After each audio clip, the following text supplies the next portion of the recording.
नमस्कार दोस्तों, HRDI इसमें आप सभी का स्वागत है। आप सभी लोग कैसे हैं? आई होप आप सभी लोग अच्छे होंगे और अपनी पढ़ाई को बढ़िया तरीके से कर रहे होंगे। देखिए, परीक्षाएं आपकी आने वाली हैं और पूरी शक्ति लगा दीजिए आपको एग्जाम की तैयारी करने के लिए। और आज है 19 अक्टूबर और आज के कुछ महत्वपूर्ण करंट अफेयर्स को हम लोग देखेंगे कि कौन से ऐसे प्रश्न हैं जो आपकी परीक्षा के दृष्टि से इम्पॉर्टेंट हैं। इसकी क्रम में मैं आप लोगों से कहना चाहता हूं कि अगर आप लोगों में से कोई भी चैनल पर नया है तो प्लीज़ वो चैनल को लाइक, शेयर एंड सब्सक्राइब जरूर कर दें, क्योंकि जो भी ये करंट अफेयर्स कराया जाता है वो आपके जो भी परीक्षाएं होती हैं, चाहे वो RO हो, PCS हो, UPSC पेट हो, BPSC हो, RAS हो, MPPSC हो, UGC नेट हो, CUT सहित सभी एक दिवसीय परीक्षाओं के लिए समान रूप से उपयोगी होता है। साथ ही साथ इसी चैनल के माध्यम से आपको जितने भी लोक सेवा आयोग हैं, किसी भी स्टेट के हों, उनसे संबंधित सभी प्रकार की परीक्षाएं और स्पेशली PSC की जो परीक्षाएं होती हैं, जो civil services, state civil services की परीक्षाएं होती हैं, उनको डेडिकेटेड क्लासेस कराई जाती हैं। तो आप लोग जो भी नए हैं, आप सभी लोग प्लीज़ चैनल को लाइक कर लीजिएगा। चलिए इसी क्रम में आज का पहला क्वेश्चन देखते हैं और देखते हैं कि आज का पहला प्रश्न जो है क्या है। हाल ही में इक्वाडोर के राष्ट्रपति चुने गए हैं, कौन चुने गए हैं, ये आपको आंसर देना है। आपको मैं बता दूं कि हाल फिलहाल में अगर किसी भी देश के प्रधानमंत्री कोई बनते हैं या कोई राष्ट्राध्यक्ष बनते हैं, राष्ट्रपति बनते हैं, तो उनसे संबंधित प्रश्न आपकी परीक्षा में पूछ लिए जाते हैं। साथ ही साथ जिस भी राष्ट्र के बारे में, यानी कि जिस भी देश के बारे में वो संबंधित खबर होती है, उस देश के बारे में भी आपको पर्टिकुलर चीज़ें पढ़ लेनी होती है। जैसे उस देश की सीमाएं किस राज्य से लगती हैं, या फिर उस देश में और कौन सी ऐसी चीज़ें महत्वपूर्ण हैं जो आपकी परीक्षा की दृष्टि से महत्वपूर्ण हैं। तो अगर कोई भी चीज़ चर्चा में रहती है तो न सिर्फ उस चर्चा में जो विषय रहा उस पर आपको जानकारी प्राप्त करनी होती है, साथ ही साथ उस संबंधित जो विषय आपका होता है, जो टॉपिक होता है, जो देश होता है, उसके बारे में भी आपको अन्य जानकारियाँ भी लेनी होती हैं। इस प्रकार से आपको करंट अफेयर्स तैयार करना होता है। ठीक, तो इसका जो राइट आंसर हो जाएगा ए, यानी कि डेनियल नोबोवा को हाल ही में इक्वाडोर के राष्ट्रपति के रूप में चुना गया है। आइए इसकी व्याख्या देखते हैं। जैसा कि मैंने आपको बताया था कि संबंधित जानकारी आपको होनी चाहिए। उसी क्रम में इक्वाडोर की जो सीमाएं हैं वो कोलंबिया और पेरू से लगती हैं, और यहाँ की जो सबसे ऊंची चोटी है वो क्या है, माउंट चिम्बोराजो है, और कोटोपैक्सी सक्रिय ज्वालामुखी भी यहीं पर स्थित है। तो ये तीनों ही पॉइंट जो है अपने आप में इंपॉर्टेंट है। इन तीनों ही पॉइंटों से भी प्रश्न पूछ सकता है। तो 3 पॉइंट तो ये इंपॉर्टेंट हो गए, और पहला जो इंपॉर्टेंट पॉइंट था कि राष्ट्रपति कौन है वो भी महत्वपूर्ण पॉइंट है, ध्यान रखिएगा। नेक्स्ट क्वेश्चन है, मोस्ट इंपॉर्टेंट क्वेश्चन है। ये आंकड़ा है जो है एग्रीकल्चर का और इकोनॉमिक्स के जो क्वेश्चन जो जिसके लिए आप लोग परेशान रहते हैं अक्सर कि इकोनॉमिक्स कहाँ से करें। इकोनॉमिक्स से संबंधित जो डेटा होते हैं वो इसी प्रकार से कोई भी जो रिलीज़ किया था डेटा वो आपके इकोनॉमिक्स के पॉइंट ऑफ व्यू से इंपॉर्टेंट होता है, ध्यान रखिएगा। प्रश्न है कि हाल ही में 2024-25 के लिए दाल यानी कि मसूर के लिए न्यूनतम समर्थन मूल्य, जिसे हम MSP भी बोलते हैं, तय किया गया है। तो दाल के लिए कितना तय किया गया है, इसका जो राइट आंसर है वो है ए, 6425। आपको मैं बता दूं कि जो है न्यूनतम समर्थन मूल्य पर सरकार काफ़ी तेज़ी से काम कर रही है, और किसानों की आय जो दुगनी करने की बात कही गई थी उस पर जो है काम सरकार कर रही है। इसी क्रम में ये जो MSP है बहुत अच्छी तरीके से दी गई है ताकि किसानों को इसका लाभ मिल सके। आइए इसकी व्याख्या देखते हैं। केंद्र सरकार ने विपणन सीजन 2024-25 के लिए रबी फसलों, ध्यान रखिएगा, फसल ध्यान रखिएगा कि रबी फसलों, अच्छा रबी फसलों से भी प्रश्न एक बार पूछ लेते हैं आपसे कि निम्नलिखित में से कौन सी रबी फसल है, कौन सी खरीफ फसल है, कौन सी जायद फसल है। इस प्रकार के प्रश्न भी जो है आपसे पूछता है, ध्यान रखिएगा। तो हाल ही में रबी फसल के लिए MSP में वृद्धि की गई है ताकि उत्पादक किसानों को उनकी उपज के लिए लाभकारी मूल्य सुनिश्चित किया जा सके। ठीक, अब देखिएगा महत्वपूर्ण इसमें पॉइंट क्या है कि MSP में जो सबसे ज़्यादा बढ़ोतरी है वो दाल यानी कि मसूर के लिए 425 रुपये प्रति क्विंटल, रेपसीड सरसों है तो 200 रुपये प्रति क्विंटल की मंजूरी दी गई है, यानी कि इतनी बढ़ोतरी कर दी गई है। इसमें ध्यान रखिएगा इस चीज़ का। तो अब ये जो आंकड़ा मैंने इसमें दिया है, ये आंकड़ा सबसे महत्वपूर्ण है आपके लिए, और इन्हीं आंकड़ों से जो है इसका आप लोग स्क्रीनशॉट ले लीजिएगा। इन्हीं आंकड़ों से जो है प्रश्न पूछेगा आपसे।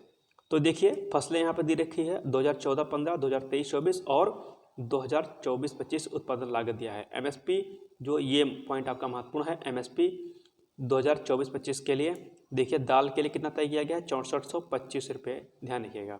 इसी तरीके से चना के लिए 5440 और जौ के लिए 1850। ये जितने भी हैं आंकड़े आपको ये सारे के सारे क्या करने हैं, आपको सारे के सारे तैयार कर लेने हैं, ध्यान रखिएगा। ये सबसे महत्वपूर्ण डेटा है आपके लिए, इस चीज़ का आप लोग विषय ध्यान दीजिएगा।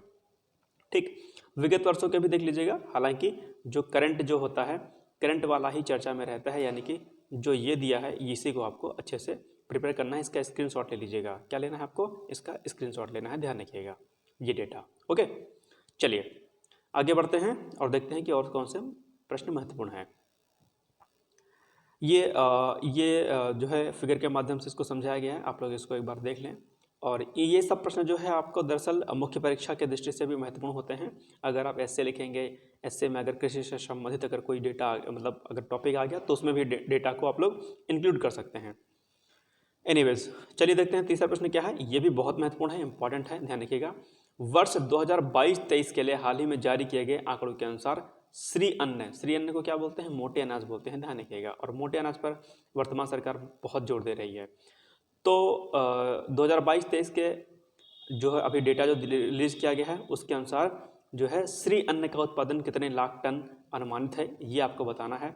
इसका जो राइट आंसर है वो हो जाएगा बी वाला, यानी कि 573.19 यानी कि 573.19 लाख टन, ठीक, अनुमानित है, ये ध्यान रखिएगा। आइए इसकी व्याख्या देखते हैं कि श्री अन्न यानी कि पोषक और मोटे अनाज का उत्पादन 573.19 लाख टन अनुमानित है, जो 2021-22 के दौरान प्राप्त 511.01 लाख टन उत्पादन की तुलना में कितना ज़्यादा है? 62.18 लाख टन, यानी कि 62.18 लाख टन अधिक है। महत्वपूर्ण ये डेटा है आपका, याद रखिएगा। और ध्यान रखिएगा कि श्री अन्न पर बहुत फोकस कर रही है वर्तमान केंद्र सरकार, इसलिए ये चीज़ आपके लिए परीक्षा की दृष्टि से महत्वपूर्ण हो जाती है। एक बात मैं और बता दूं आपको कि जब से कोरोना काल आया है, कोरोना के बाद में जो भी हमारी ट्रेडिशनल चीज़ें थी, चाहे खाद्य पदार्थ हों या कोई अन्य हो, उनकी महत्ता वैश्विक स्तर पर यानी कि ग्लोबल लेवल पर बहुत बढ़ी हुई है। और इसी क्रम में जो है श्री अन्न जो है आपका इम्पॉर्टेंट हो जाता है। और आपने देखा होगा कि हाल फिलहाल में भी G20 की बैठक हुई और प्रधानमंत्री अगर बाहर कहीं जाते हैं तो श्री अन्न को लेकर के उसकी इम्पॉर्टेंस जो होते हैं वो जरूर बताते हैं। चलिए नेक्स्ट क्वेश्चन है, हाल ही में भारत के पहले रीजनल रैपिड ट्रांजिट सिस्टम यानी कि RRTS की शुरुआत की गई है। पहले चरण में इसका परिचालन कहाँ से कहाँ तक किया गया है। जो लोग दिल्ली में रहते होंगे उन्हें ये चीज़ पता होगी, या मेरठ के आसपास रहते होंगे उन्हें ये पता होगी। हाल फिलहाल में इसका ट्रायल भी चल रहा था काफ़ी जोरों शोरों से, और 20 अक्टूबर को इसका जो है फाइनल उद्घाटन किया जाएगा। इसका जो राइट आंसर हो जाएगा सी, यानी कि साहिबाबाद से दुहाई तक जो है इसका उद्घाटन किया जाएगा पहले चरण में। आइए इसकी व्याख्या देखते हैं कि 20 अक्टूबर को दिल्ली गाजियाबाद मेरठ RRTS कॉरिडोर के 17 किलोमीटर लंबे प्राथमिकता वाले जिस खंड का उद्घाटन किया जाएगा वह गाजियाबाद, गुलधार और दुहाई स्टेशनों के साथ साहिबाबाद को दुहाई डिपो से जोड़ेगा। साहिबाबाद को दुहाई डिपो से जोड़ेगा, ध्यान रखिएगा।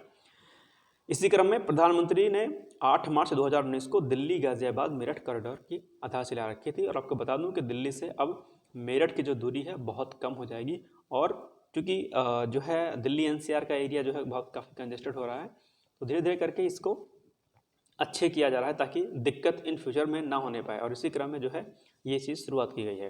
नेक्स्ट क्वेश्चन है, RPF द्वारा चलाए गए ऑपरेशन नन्हे फरिश्ते का संबंध किससे है? इंपॉर्टेंट क्वेश्चन है। इसका जो राइट आंसर हो जाएगा ए, यानी कि घर से गुमशुदा बच्चों को बचाना। रेलवे के तहत जो भी रेलवे के जो है एरिया में आते हैं उनमें अगर कोई भी बच्चा जिस स्टेशन पर मिल जाता है वो गुमशुदा होता है, किन्हीं कारणों से तस्करी के माध्यम से उसको अगर कहीं ले जाया गया होता है, तो उसी के लिए जो है ऑपरेशन नन्हे फरिश्ते RPF के द्वारा शुरू किया गया था। और बहुत बड़ी सफलता भी हाल फिलहाल में सितंबर माह तक RPF ने इसमें पाई है। और ये काबिल तारीफ़ है कि RPF ने ऐसे बच्चों को बचाया है। तो इसीलिए जो है ये ऑपरेशन फरिश्ते जो है चलाया गया था RPF के द्वारा, ध्यान रखिएगा, महत्वपूर्ण प्रश्न है। अब आज का बहुत मोस्ट इंपॉर्टेंट क्वेश्चन है, इसको आपने सुना होगा और अक्सर इस प्रकार के प्रश्न पूछ लेता है और आप लोग फिर कहते हैं कि किताब में नहीं मिला है। कहाँ से मैंने क्वेश्चन बनाया है ये मैं आपको कल बताऊंगा। फिलहाल के लिए आपको इसका आंसर देना है कि निम्नलिखित में से किसको बूढ़ी गांधी के नाम से जाना जाता है। और आपको बता दूं कि गांधी तो हमेशा से महत्वपूर्ण रहते हैं, तो ठीक, अब गांधी का नाम आ गया तो यह प्रश्न ऑलरेडी इंपॉर्टेंट हो जाता है। आपको बताना है कि बूढ़ी गांधी को निम्नलिखित में से किसको जाना जाता है। आपके ऑप्शंस हैं ए सरोजिनी नायडू, बी दुर्गा भाभी, सी मातंगिनी हाजरा या फिर D Lata Mangeshkar. Comment box में जाइए, इसको सर्च करिए, जो भी करिए आप लोग कमेंट बॉक्स में जा करके इसका आंसर जरूर दीजिएगा। मैं बार बार एक ही चीज़ रिपीट करता हूँ कि चीज़ों को सर्च करने की हैबिट आप लोग जरूर डालिएगा। एनीवेज, कल हमने आपसे एक प्रश्न था कि हाल ही में प्रसिद्ध कवयित्री लुइस ग्लक का हाल ही में निधन हो गया है। उन्हें किस वर्ष साहित्य के नोबेल पुरस्कार से सम्मानित किया गया था। इसका जो राइट आंसर है 2020 में जो है इनको साहित्य के नोबेल पुरस्कार से सम्मानित किया गया था। तो ये कुछ महत्वपूर्ण प्रश्न थे आज के, और आई होप कि आपको ये सेशन अच्छा लगा होगा। अगर अच्छा लगता है तो प्लीज़ लाइक ज़रूर कर दीजिएगा, शेयर कर दीजिएगा और बेल आइकन को प्रेस कर दीजिएगा ताकि कोई भी अपडेट हो आपकी परीक्षा से संबंधित वो आपकी पूरी हो जाए। इसके अलावा कोई भी जानकारी अगर आपको चाहिए शिक्षा से रिलेटेड यानी कि एजुकेशन से रिलेटेड, आपके एग्ज़ाम से रिलेटेड, या कोई अन्य और भी जानकारी चाहिए किसी एग्ज़ाम की तैयारी करने के लिए, आफ्टर +2 क्या करें या CUT में कौन सा सब्जेक्ट चूज़ करें, BA BSc किससे करें, किसी भी प्रकार की जानकारी आपको एजुकेशन से रिलेटेड अगर लेनी है तो प्लीज़ कमेंट बॉक्स में जाकर कमेंट जरूर कर दीजिएगा। टेलीग्राम चैनल अभी नहीं बना है, हाल फिलहाल में चैनल बन जाएगा, उसके बाद सभी लोगों को उसमें ऐड ऑन कर दिया जाएगा। एनीवेज, मिलते हैं फिर कल एक नए सेशन का। तब तक आप सभी लोग पढ़ते रहिए, मस्त रहिए, व्यस्त रहिए। बहुत सारी शुभकामनाएं हैं, आप सभी लोग जल्द सक्सेस हों। जय हिंद, जय भारत।